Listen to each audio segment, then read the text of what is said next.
Greetings, geeks. Welcome to episode 391 of Geeks in Space. I'm Rob Commander Taco Malda, and today I have only two, but possibly the two best geeks.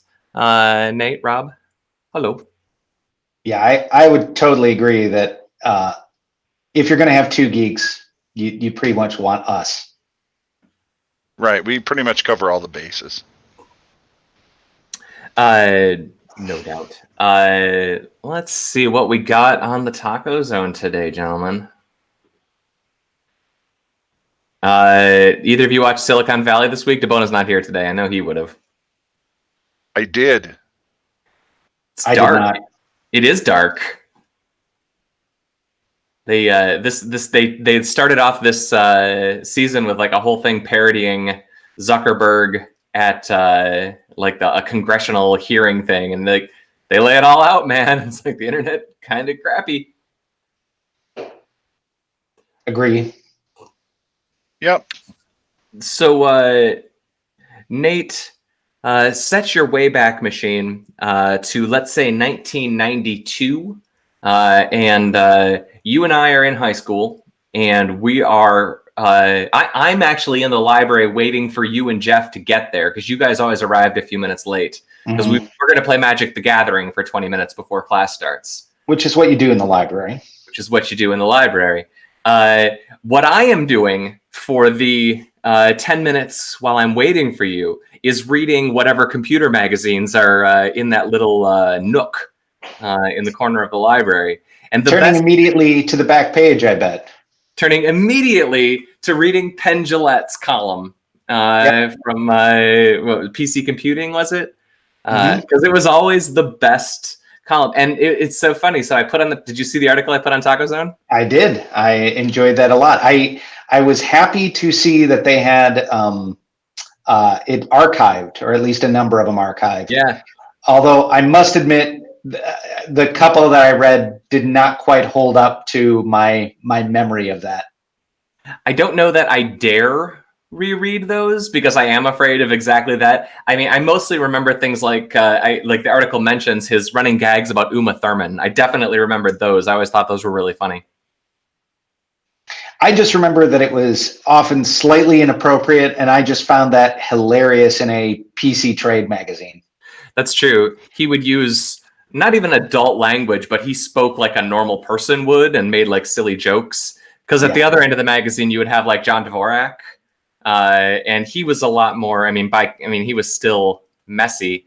Like there was always a few people in those magazines that were so boring and sterile. And John Dvorak wasn't boring and sterile, but he was way closer to, I guess, a normal tech journalist than old Penn Jillette. Those guys, man. Him especially, but both of them, they have had kind of the coolest career of like anybody in the universe. Yeah, especially for two magicians. Mm-hmm. You know? They have branched out into a whole lot of cool enterprises and stuff. Bullshit remains one of my favorite television series. Absolutely. You know, it's the better version of Adam Ruins Everything, according to me. Adam Ruins Everything was like the whatever Cheetos to their cheese curls. Yeah. They've done have you either of you seen Tim's Vermeer? No. Mm-mm. It's a documentary. I highly recommend it. But it was produced by Penn Jillette, and he's like the narrator and the talker in it, and like the interviewer kind of.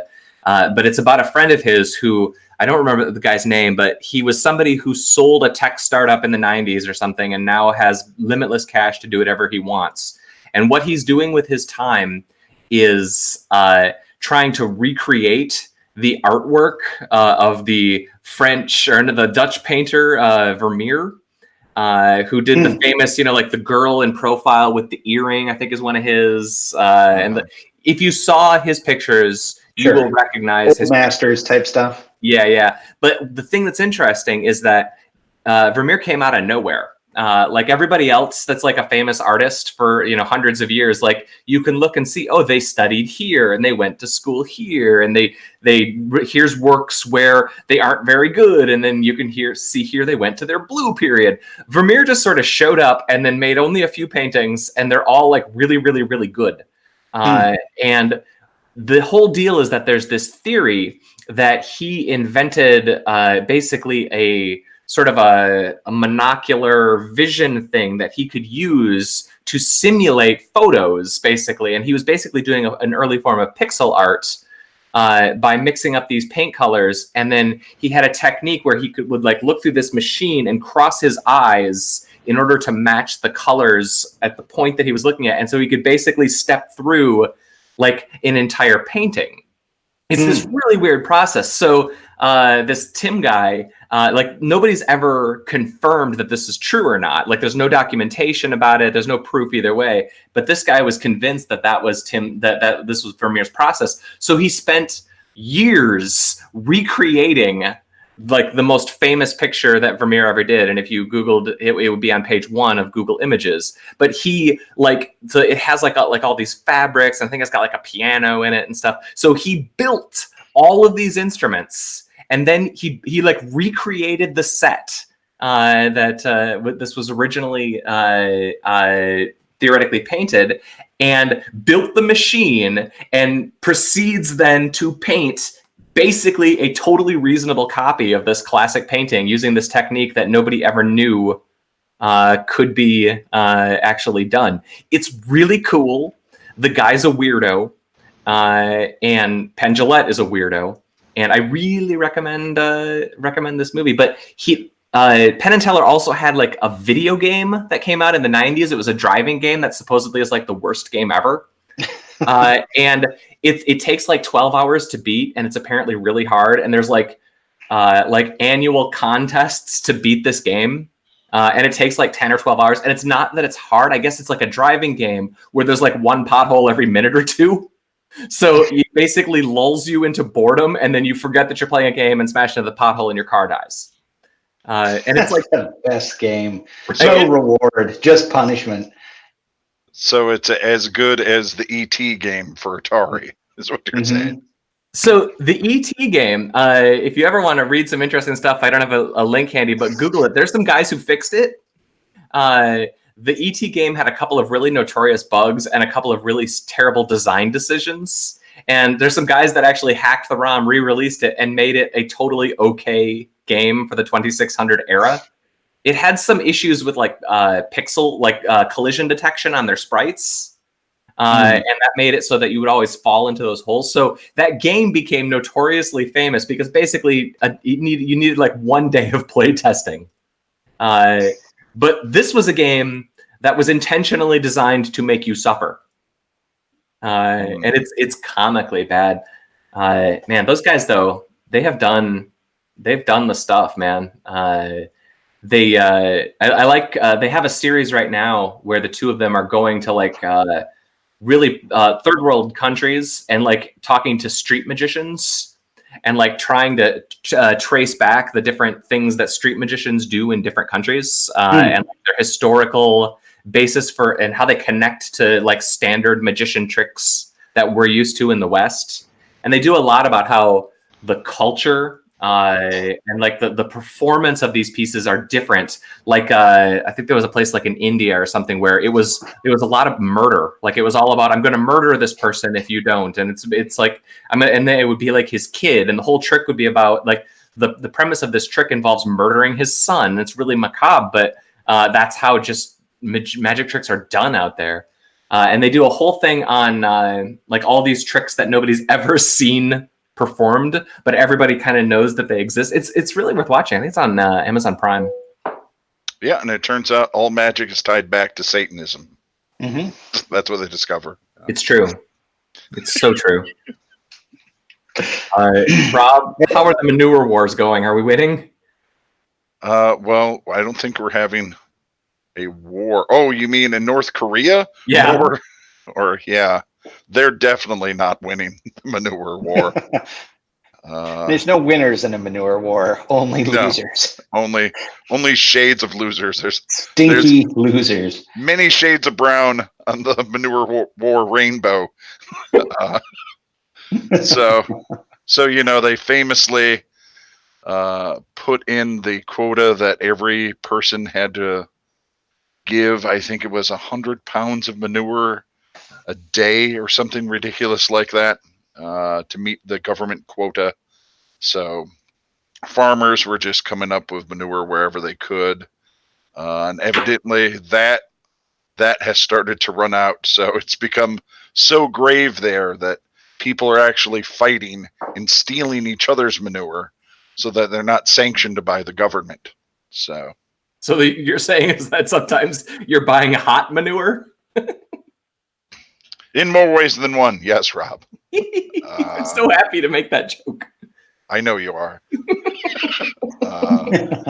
So yeah, they found a new low. If you thought that was bad, it just got a little bit worse. Now people are stealing your manure and actually fighting over it. I have 3 space-related stories on Taco Zone that came out over the course of the last few weeks.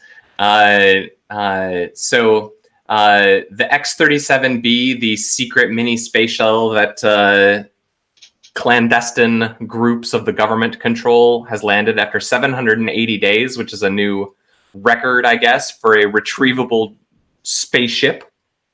Yep, unmanned drone. The symbiotes are now fully integrated into the astronauts. Yeah, we're on the ship, so they're all good to go. They can now survive in Earth's gravity. Yep. Mm-hmm. There was a documentary on Alien that came out last weekend, which is not worth watching. Mm. It was making all the rounds on the various medias. It's really boring. Barely any footage of Ridley Scott. It was almost all seemed like it was produced by the writer. Like, oh, you're the number 3 guy on the list after Ridley Scott and H.R. Giger. When you're thinking about who made Alien cool. Yeah. Ron Moore is doing a new space series for Apple TV, and I think at this point it's the only Apple TV, Apple Plus show that would make me consider getting Apple Plus, but I think it would probably be easier to just wait until somebody installs it on their Plex server. But it's For All Mankind, and it's an alternate history of space where the Soviets won the space race. And it actually looks really cool. But the deal with it is that they won the space race, but everybody kept pouring money into it, right? Yeah. So it isn't, yeah. So. I mean, in a lot of ways, Ad Astra has sort of the similar thing, which is, it's not the Soviets win, but it was, what if we decided after Apollo 11 that we were going to continue to pour, a good single-digit percentage of our GDP into space travel for a couple of decades. Right. Rob, did you see that a satellite crashed out by us? I did. It was. Yeah. It was titled like Samsung selfies or something, right? It was. From what I read, it was more of a marketing thing than an actual useful product. But. Oh yeah, the one that was it landed attached to a hot air balloon. Yeah, it landed in Gratiot County. Oh, it wasn't it looked like it was in really too good of a condition to be an actual satellite. No, it was not. It was not in geosynchronous orbit or anything like that. It was really high up. It was a camera on a hot air balloon, on a weather balloon sort of thing. Right. But it did blow out power because the parachute evidently hit some lines and made a connection and blew out a transformer box. So. Yay. So there's that. It was only up for 200 hours and only at 65,000 feet. I'm disappointed in this story. Heck, we could get Nate that high. I'm willing to try. If we weren't in space already. Yes, exactly. If you want to get to 65,000 feet, all you have to do is jump out the window. I'm thinking of a system where I just go to Home Depot and buy all the ladders and put ladders on top of each other. At 65,000 feet with 15-foot ladders, it's only like 5,000 ladders. I think you should go to Home Depot and just get boxes and start stacking boxes. That's even cheaper. I know. 2x4s. Stack so many boxes. It's inevitable. If we sent you to the Himalayas, you'd have to you could use less ladders. So that idea just saves us some money. If you start already up high, I like that. 15,000 feet. Yep. Yeah. I mean, I imagine that there's lots of ladders just hanging around Everest. You just start building right there, right? But everyone is really, talks about things like space elevators, but like no one realizes your first one is going to be a space staircase. The Stairway to Heaven. Led Zeppelin was way ahead of their time. What else did we have on the list? Rob, did either of you guys watch the second episode of Watchmen? It is in my queue. I haven't watched it yet. It's not as good as the first one. But they're teasing Dr. Manhattan too much. We need to see Dr. Manhattan already.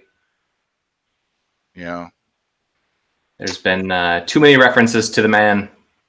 You think he'll be any different, or you think he'll just be same old Big Blue? Still kind of apathetic. Well, they did a cool thing with the character of Dr. Manhattan, although Dr. Manhattan is not actually in it, and you're either going to hate it or you're going to love it. It's really weird. Is he a hipster now? No, it's Dr. Manhattan's not in it, but he's referenced in a really weird way. I saw Gemini this weekend. Oh. Yeah. I was actually really mad because Jojo Rabbit was supposed to be out that weekend, but it's not showing in any theaters here, so it must be in limited release.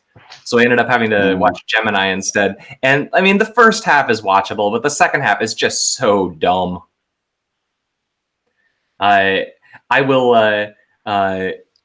unapologetically spoil it. There is a third Will Smith clone, and it is completely obvious that that's going to happen at a certain point in the movie.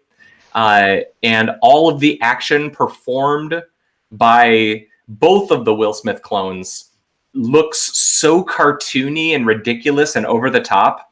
The second one looks ridiculous and over the top. And by the time you get to the third one, it's like it's a bad anime. Like in terms of like the costume choices and the action choices, like it's so totally unmoored from reality that doesn't make any sense, because the first half of the movie, like, you feel like they're trying to make something real, but they are not. And it looks dumb.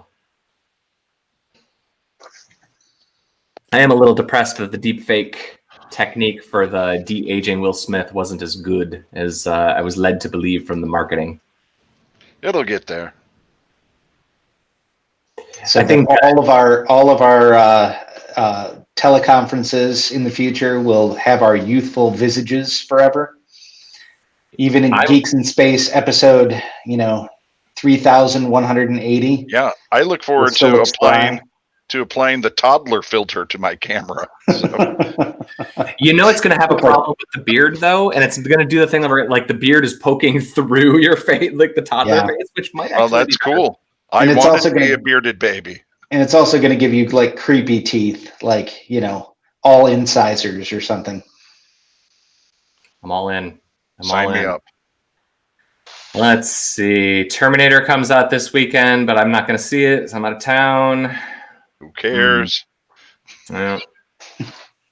Can we please stop this? Can we end the Terminator now? At least until Arnold Schwarzenegger is dead. Can we just stop it already? It's enough. I like the reviews. I like the reviews of it that I've read so far, which has said basically it's the best one since Terminator 2. And that's weird to me because I literally don't remember anything from any of the Terminators after Terminator 2. Like, I remember in 1 there was a girl who had sword arms and a red leather suit. Yeah, that was like 3 or 4 or something. I don't know. Who cares? Yeah. It's all nonsense. 2 was even starting to get to be nonsense. Rob, you need to get Castle Rock on your to-do list. All right. You're going to like it. You're gonna like it a lot. I got through the first 3 episodes of this season, and it's really cool. And Batwoman, I hate. Decided. Unfortunately, they're incorporating it into the crossover, so she's going to be like, I think, the second to the last episode of Crisis on Infinite Earths. Yeah, I think after Crisis, I'm dumping Supergirl, and Green Arrow will be done.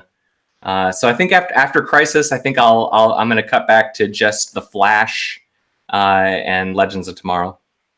So, sorry, I haven't been watching all the DC serials. Is Crisis something that they've been teasing that is going to be sort of pan all DC properties?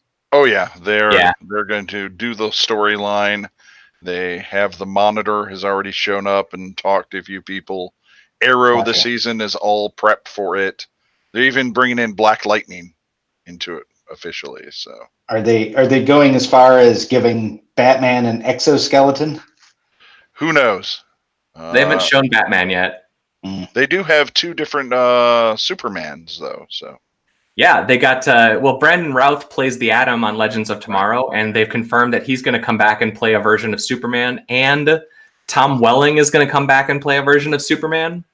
And there's already the guy that they have playing Superman, so there's going to be at least 3 different Supermans. I mean, it's a cool idea. I mean, it's a seriously cool idea. And I think that's one of the ways that you could actually make the DC universe kind of more epic.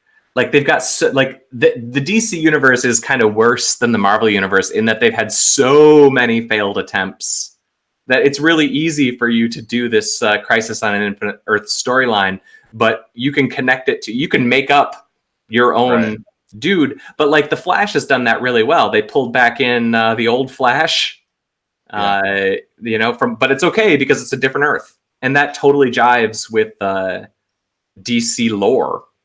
Right. Well, part of the problem of all these things is that there are comic book series and storylines that get famous because they're good, and then there are ones that get famous because they change up stuff. Yeah. And Crisis on Infinite Earths is famous because one guy decided we have too many timelines. It's too crazy. Let's reboot everything. Not because he had a super awesome idea that people would like reading. Do you know what I mean? Totally. So I kind of feel like the whole Phoenix saga is the same way with Marvel. You know, they keep trying to push these 2 stories because they were famous in that a lot of stuff changed in their comic book universe, but not necessarily because the stories were good. Yeah, that's what I got to say about that. But I guess I would say that this would theoretically resolve some of the problems that they have lingering around, like how Supergirl is in a different universe because that show started on a different network, things like that. I mean, they actually have the exact same problem in the Arrowverse that they had in DC Comics in the 80s. Right, but I mean, they're fixing that by having one of the main characters a jumper, right? So people are jumping back and forth through Earths all the time in them because of the characters they have. So everybody's got their little portaling bracelets. Right. Problem solved. It's dumb. Oh yeah, it is. But I mean, you know what? That reminds me, a similar thing. There's a bunch of rumors floating around that Michael Cox, the Netflix Daredevil, is going to show up in the MCU. Yeah, he was going to be in there. They were talking about keeping Jessica the same, and one other character. The Punisher was going to be the same. Man, that'd be cool. Yeah, those characters deserve it for sure. You can let them be a supporting character in any of the upcoming movies and make for something really cool, I bet. Let's see, what else do we got that's fun? Have either of you started Outer Worlds yet? I just downloaded it. I have heard that it is the Fallout 4 that everyone wishes they had gotten. And I would like to play it sometime. I don't know when that's going to be, though. Right. Who has time for a 50-hour game that doesn't live in your pocket? Exactly. If I can't take it on an airplane, it's hard for me to dedicate double-digit hours to anything. But knowing me, I'll probably still buy it anyway, and then it'll just sit in my Steam queue or Epic Games queue since it's not on Steam. Right. But I like that genre. Like I'm with it. It's like when you're a kid, you have all the time in the universe and no money to buy the games. And then when you get old, you have money to buy the games, but no time. Yeah, pretty much. So now I'm just waiting until I'm old. I've said this before, but when our generation gets old, nursing homes are going to be awesome. Well, yeah, I mean, I like to think about how there will absolutely be NWA playing in a nursing home. When my generation is there, just think about that. Exactly. So there you go. Gangster rap in nursing homes is like 20 years away. And all the kids are going to be just like, oh, I just can't stand all this old gangster rap. This classic rap. Yeah. And yesterday there was a death metal band. Oh, so old. We're going to have a little bit of an issue, though, as we get into kind of our late 80s and the juggalos start showing up. I suppose. But you forget that slightly before that, they'll have everyone listening to the Sex Pistols and the Germs. So they'll work all that out. Rob, I had a writing prompt that I wanted to throw at you. I was trying to think of, this goes back to the discussion of me trying to edit a video. I was trying to come up with a parody of the MCU, but done entirely with sugar cereal mascots from the 80s. So you have you have Jon Favreau direct the Trix the Rabbit movie. And then you can have, like a year later, Taika Waititi can direct a Hulk movie. And then a year after that, you can have James Gunn come along and direct like an ensemble piece with like Boo Berry and Frankenberry and all that. Well, yeah, I was thinking we'd save that for like some Halloween movie. Sure.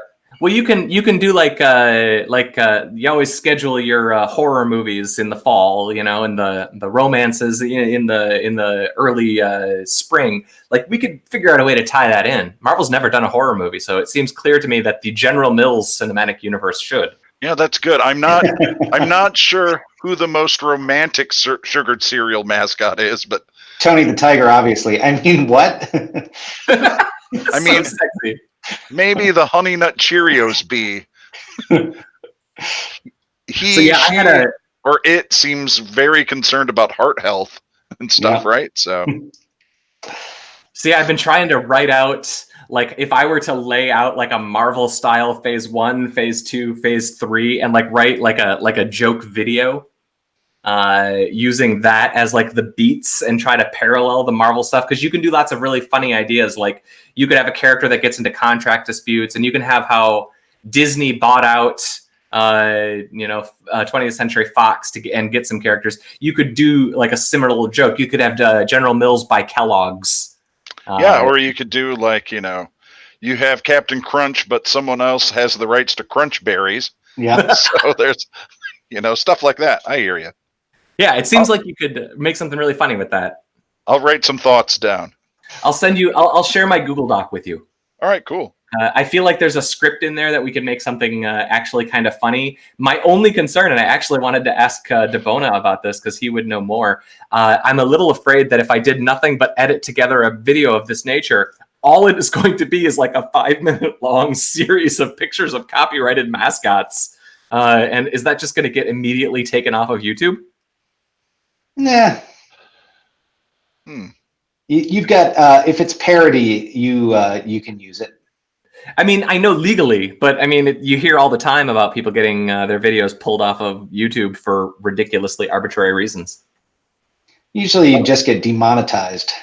That I don't care about. As you guys might have noticed, Geeks in Space is not a revenue-generating machine. Not yet. Just wait. You just wait. As soon as there's enough Jakes, we'll be there. But we've hit the 30-minute mark, so I think it might be time for us to say our farewells. All right. See you later. I have cereal-based fairy tales to write. Excellent. Farewell. Bye-bye, Nate. Bye-bye, Rob. I put up the slide and I say goodbye to Jake and the other one person who's watching us. Thank you for watching episode 392 of Geeks in Space. I'm Rob Commander Taco Malda. Thank you.